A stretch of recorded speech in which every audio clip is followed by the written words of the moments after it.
Well, someone writes in with a question. Hello, Doug. I've taught in a university environment for 3 decades, and I've struggled with this realization. I don't see any evidence for academic success that signals workplace success. So the students who excel in the system and who the faculty love are rarely the ones I see with notable career achievements. In fact, I'm shocked at the students who go on to make waves in their careers later on. Would you agree?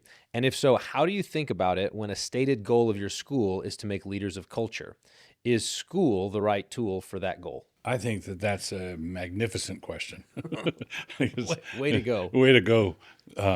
Question number one. So here's the thing. You have to take this in layers.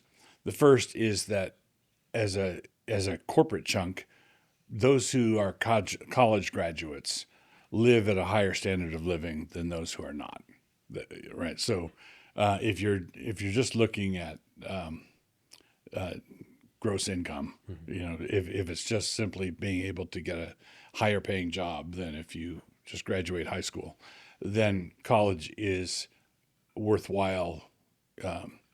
It's worthwhile endeavor financially, provided you don't graduate with $250,000 in student debt or some crazy thing.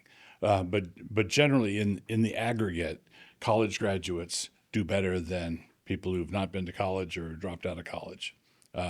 So there's there's that success that people can point to, but it's a very modest success.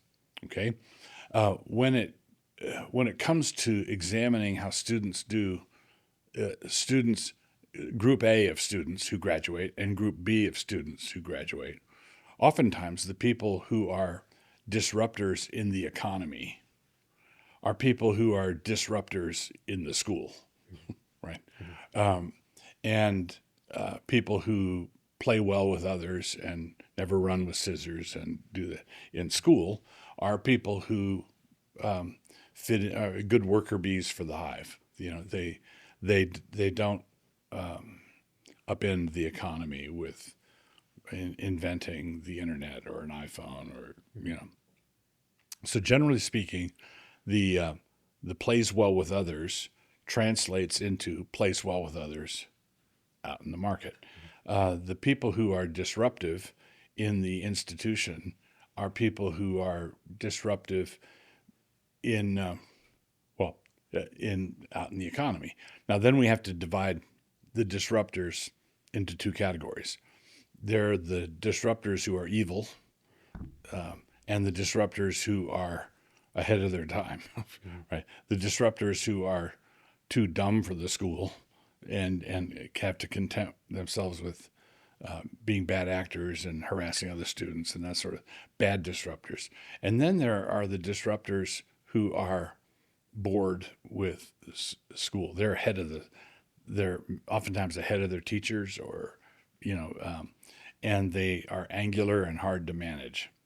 And the thing that I would encourage colleges like New St. Andrews, which wants to graduate leaders and shapers of culture, is to equip faculty members and admin to be able to see and identify those students that they're going to be giving lifetime achievement awards to, as a proud alum of our college, that they never got a faculty award.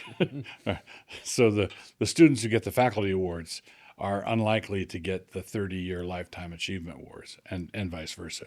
But it's good and so it would be very good if the administrators and faculty could be prevailed upon to see that. And it's hard to see because disruptors are an institutional pain in the neck. And so the good kind of disruption versus bad disruption, or the kind that he says the faculty love or who excel in the system, is it if you're a college who does produce really good worker bees, should you view that as a problem? Like, in other words, is that a bad?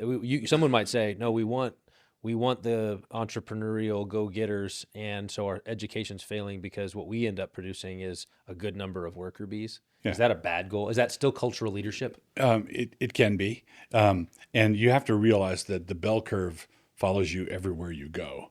You don't want to be striving for the Lake Wobegon school where all the children are above average. Mhm. You can't have a school where all the students are above average. But you can have students who are good workers. They're not necessarily innovators or disruptors, but they've got a backbone. They know what they think and they know what their gifts are. You can graduate good, solid worker bees, right? Mhm. As opposed to drones who just don't think about anything.